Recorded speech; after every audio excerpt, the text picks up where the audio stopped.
Hello my dears, ഇന്ന് നമ്മൾ discuss ചെയ്യാൻ പോകുന്നത് സോങ് ഓഫ് എ ഡ്രീം എന്ന പോയമാണ്. എഴുതിയിരിക്കുന്നത് സരോജിനി നായിഡു. നമുക്കിനി സരോജിനി നായിഡുവിനെ കുറിച്ച് നോക്കാം. സരോജിനി നായിഡു ഇന്ത്യയുടെ വാനം പാടി എന്നാണ് സരോജിനി നായിഡു അറിയപ്പെടുന്നത്. അവരൊരു ഫ്രീഡം മൂവ്മെൻറ്റ് ആക്ടിവിസ്റ്റ് ആയിരുന്നു. അവരുടെ പ്രധാനപ്പെട്ട വർക്കുകളാണ് the bird of time, the broken wing, etcetera. Sarojini Naidu എഴുതിയ വളരെ മനോഹരമായിട്ടുള്ളൊരു ഗാനമാണ് സോങ് ഓഫ് എ ഡ്രീം എന്നത്. ഈ കവിതയിൽ ചിത്രീകരിക്കുന്നത് തിന്മയും അധർമ്മവുമില്ലാത്ത ഒരു മനോഹരമായ സ്ഥലത്ത് വസിക്കാനുള്ള കവിയുടെ ആഗ്രഹമാണ്. സ്വപ്നത്തിൻ്റെ രൂപത്തിൽ അവർ തൻ്റെ ആഗ്രഹം പ്രകടിപ്പിക്കുകയാണ് ഈ കവിതയിൽ ചെയ്യുന്നത്. സരോജിനി നായിഡു ഒരു ഐഡിയലൈസ്ഡ് പ്ലേസിന് magical wood in the land of sleep എന്നാണ് വിവരിക്കുന്നത്. അവരുടെ ഈ ഒരു സാങ്കല്പിക ലോകത്ത് സത്യം, സ്നേഹം, സമാധാനം എന്നിവയുടെ അമൂർത്തമായ ആശയങ്ങൾ നമുക്ക് വ്യക്തമായി കാണാൻ പറ്റുന്നതാണ്. ഇനി നമുക്ക് പോയത്തിലേക്ക് കടക്കാം. Song of a dream written by Sarojini Naidu. First answer. Once in the dream of a night, I stood lone in the light of a magical wood.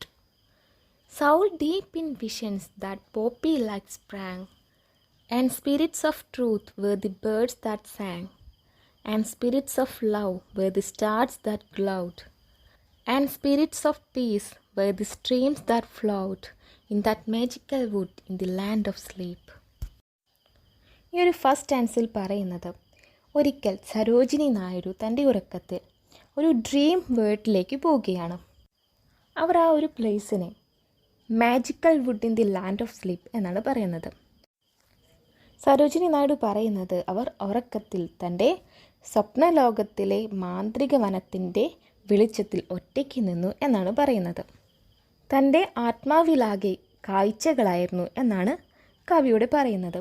അത് പോപ്പി ഫ്ലവേഴ്സിനോടാണ് കമ്പയർ ചെയ്യുന്നത്.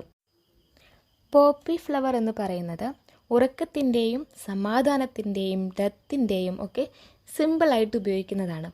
അപ്പോൾ ഈ ഒരു ഫ്ലവർ അത് ലഹരിക്ക് വേണ്ടിയിട്ടും ഉപയോഗിക്കുന്നുണ്ട്, ഒരു മയക്കത്തിന് വേണ്ടിയിട്ടും. അപ്പോൾ ഇവിടെ ഉദ്ദേശിക്കുന്നത് കവി തൻ്റെ ആ ഒരു ഉറക്കത്തിൻ്റെ ആ ഒരു മായിക ലോകത്ത് കവിയുടെ ആത്മാവിലാകെ കാഴ്ചകളായിരുന്നു എന്നതാണ് ഉദ്ദേശിക്കുന്നത്. കവിയത്രി അവിടെ കണ്ട കാഴ്ചകൾ വിശദീകരിക്കുകയാണ്. പാട്ടുപാടുന്ന പക്ഷികളായിരുന്നു സത്യത്തിൻ്റെ ദേവതമാർ ആ ഒരു സ്വപ്നലോകത്ത്. സ്നേഹത്തിൻ്റെ ദേവതമാരായിരുന്നു തിളക്കമുള്ള നക്ഷത്രങ്ങൾ.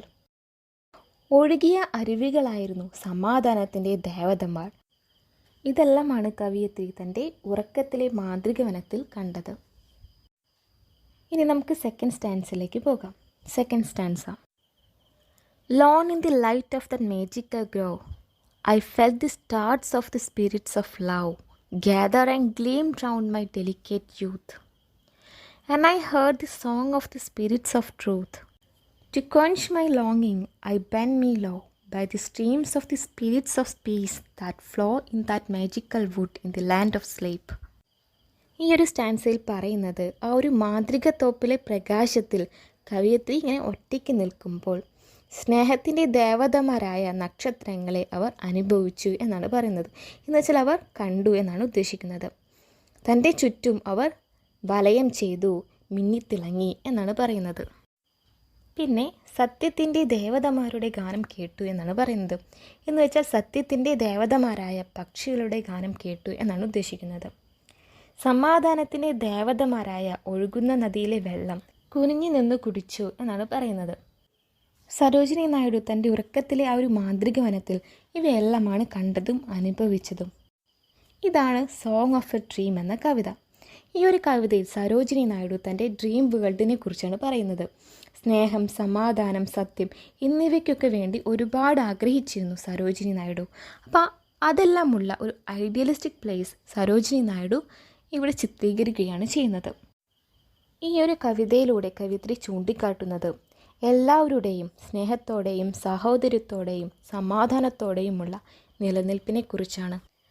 ഇതാണ് സോങ് ഓഫ് എ ഡ്രീം എന്ന കവിത.